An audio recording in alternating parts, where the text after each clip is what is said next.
makikita natin gaano kainit sa pinuntahan namin para sa gagawin namin interview. So, nandito kami ngayon sa Library. Ngayon, kinausap namin kung pwede pa namin may interview sila at yun nga, hindi kami pinayagan. At ngayon nga ay hindi kami pinalad. Nandito kami ngayon para maghanap at mag-ikot kung pwedeng may interview. Sobrang tirik at init, pero hindi pa rin kami sumuko. Yan hanggang dito. At nakahanap na rin kami.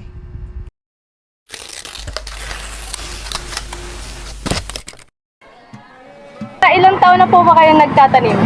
Oo. Siguro may 10 taon na. Kayo po ba ay may-ari ng lupa na tinataniman nyo or meron po kayong ka-share po? Kasi Sa farm po na yun, sa tingin nyo, ilang hektarya or lawak po ng farm na meron?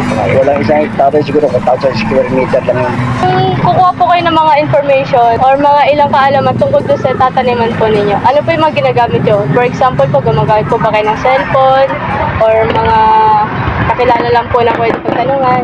Oo, ganun nga lang. Tatanong sa mga taga-agri. Ano po yung mga ginagamit nyo pag nagtatanggal po kayo ng mga weeds? Mano-mano po ba? Ano-mano. Mano-mano. Ano-mano. Makaka-discard ka na kung paano gagawin dito sa mga talagang yan.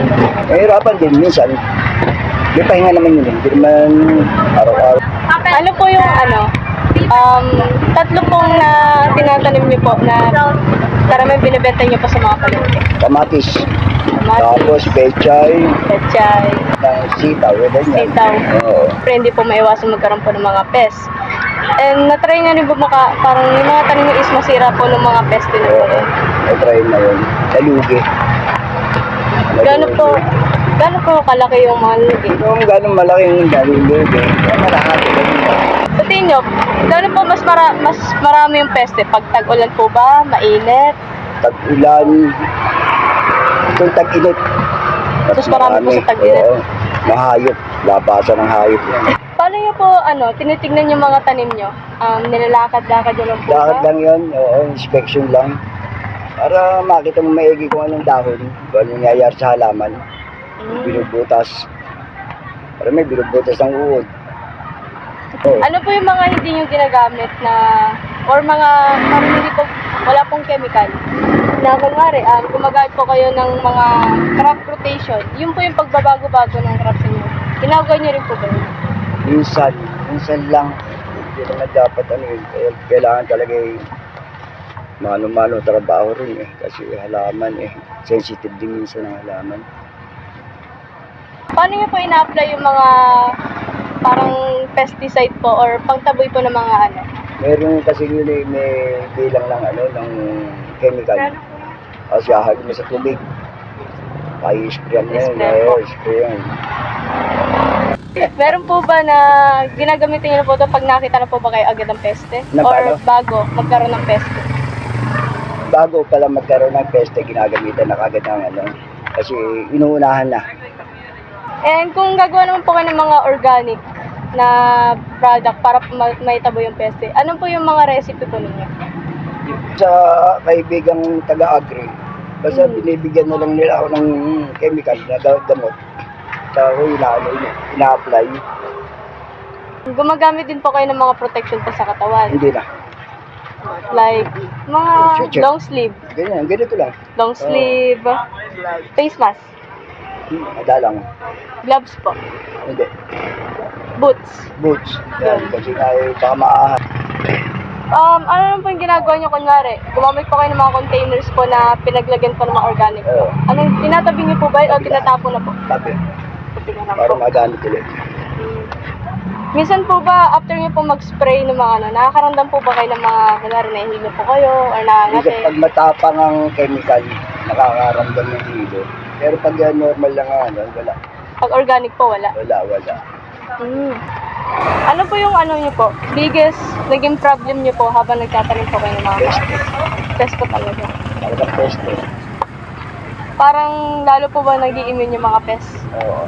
Kahit ano pong patay nyo, bumabalik po. Bumabalik kasi ka peste yun. Pag pinesti ka, peste talaga. Wala naman talaga. Wala. Akala ng iba, kapag may gumagapang na insekto, spray agad ng lason. Mali po yun.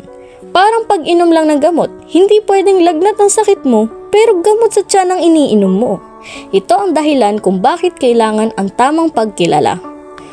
May mga pesteng inangat-ngat ang dahon at may mga pesteng sinisip-sip ang sustansya ng halaman. Magkaiba ang lunas sa kanila.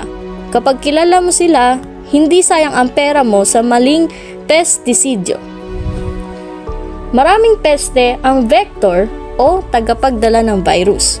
Kung maaga mong makikilala ang insekto, mapipigilan mo ang pagkalat ng sakit na pwedeng pumatay sa buong taniman mo sa loob lang ng ilang araw.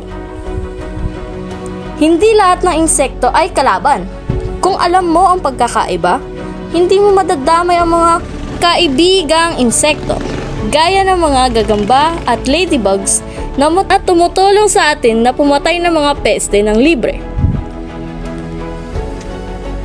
Ano naman ang bentahe mo kung expert ka sa pagkilala ng peste? Hindi lang ito dagdag talino, ito ay dagdag kita. Malaking tipid sa gastos. Hindi mo kailangan mag-spray sa buong bukid kung alam mong sa isang sulok lang ang problema. Less chemicals, more savings. Mas malaki ang may uuwi mong kita dahil hindi ka basta-basta bumibili ng kung ano-anong chemical. Dekalidad na ani. Dahil maaga mong naagapan ang peste, hindi magiging bansot, banslag o puro butas ang iyong mga gulay at prutas. Mas maganda ang itsura, mas mabilis itong mabenta sa palengke ng mas mataas na presyo. Ligtas na kapaligiran. Ito ang tinatawag nating Integrated Pest Management o IPM. Ginagamit natin ang discarding bago ang bomba. Mas ligtas ito sa kalusugan nating mga magsasaka, sa mga mamimili at sa ating kalikasan. Paano mag-inspeksyon gaya ng isang pro? Para maging pro-detective sa farm, tandaan ang tatlong ito. Tignan ang crime scene. Paano ang kain sa dahon? Skeletonized ba? O parang may guhit-guhit? Diyan mo malalaman kung sino ang salarin. Sisilipin ang ilalim. Ugaliing tumingin sa ilalim ng mga dahon. Doon madalas nagtatago ang mga itlog at maliliit na peste para makaiwas sa init ng araw. Tamang oras. May mga pesteng night shift o lumalabas lang sa gabi. Ugaliing mag-ikot sa iba't ibang oras para makita ang tunay na sitwasyon. Conclusion. Sa huli, ang pinakamabisang kagamitan ng isang magsasaka ay hindi lang traktor o abono, kundi ang kanyang kaalaman. Kapag kilala mo ang iyong kaaway, tina ng laban ang panalo mo. Anong peste ba ang pinakamahirap sugpuin para sa iyo? I-comment nyo naman sa ibaba at tulungan tayong mag-solve niyan. Huwag kalimutang mag-like, mag-subscribe para sa mga marami pang farming tips. Hanggang sa muli, happy farming!